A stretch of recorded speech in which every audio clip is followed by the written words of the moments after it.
We had a live stream for our clients, and Roger was asked, what is the situation with sustainable aviation fuel and biofuel from a farming perspective? This is all that is the government bureaucracy. All right. And I wish I could say happy days are just around the corner, but unfortunately, they're not just around the corner. Aviation fuel from soybean oil, from ethanol is being done, it is being sold, uh, but it is more expensive than petroleum fuel.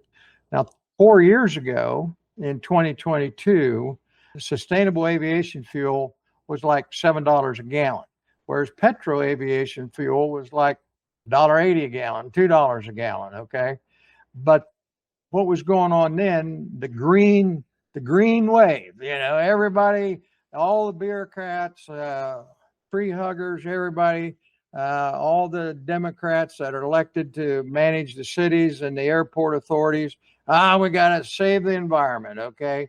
And so landing fees at airports are based on, I mean, every plane that takes off and lands has to pay a fee to that airport authority.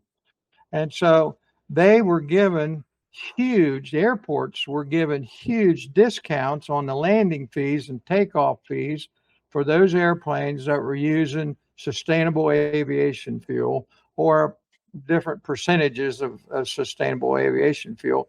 That made it worth. They saved so much money on the landing and takeoff fees that they were willing to pay $7 a gallon for sustainable aviation fuel.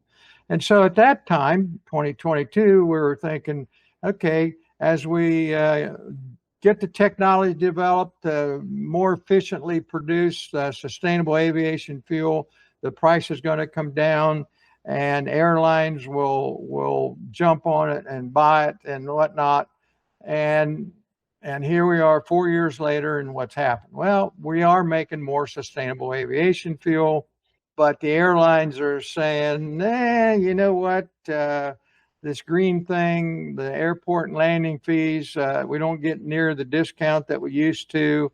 And municipalities need more money, more airports need more money. And so the discounted landing fees apparently have eroded away. They're still there for sustainable aviation fuel. But worse yet, the advancement of the technology and the willingness to spend the money to construct aviation fuel manufacturing has slowed down. And we still can't get the government to tell us about 45Z. We don't know if ethanol made into sustainable aviation fuel is going to be eligible for the 45Z credits.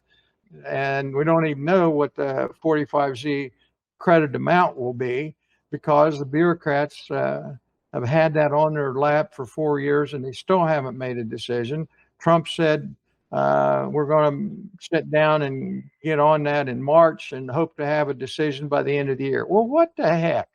By the end of the year, what? Uh, somebody needs to be George Patton here and make a decision, and go with it. Gevo's aviation fuel technology firm that's been on the forefront of this, and I think it was ADM started construction of a huge sustainable aviation fuel factory in East Central South Dakota, and it was going gangbusters. And then South Dakota decided they were not going to participate in the carbon recapture program. They weren't going to allow the pipelines to be built. And so Gevo and ADM slowed down the construction of that plant. Gevo moved their primary construction operation to a plant in North Dakota to make sustainable aviation fuel. And so they lost about 2 or 3 years worth of time there. And I'm not being critical of South Dakota for saying, no, we're not going to put in these carbon capture pipelines. I'm just saying that's what happened. Okay. And so, and here again, here, 45Z was passed in 2021, and here we are and still don't know what the 445Z credits are going to be. Sustainable aviation fuel is for real. It's going to happen, but 5 years from now and still not know when it's going to be really a practical alternative to jet fuel, petroleum-based jet fuel.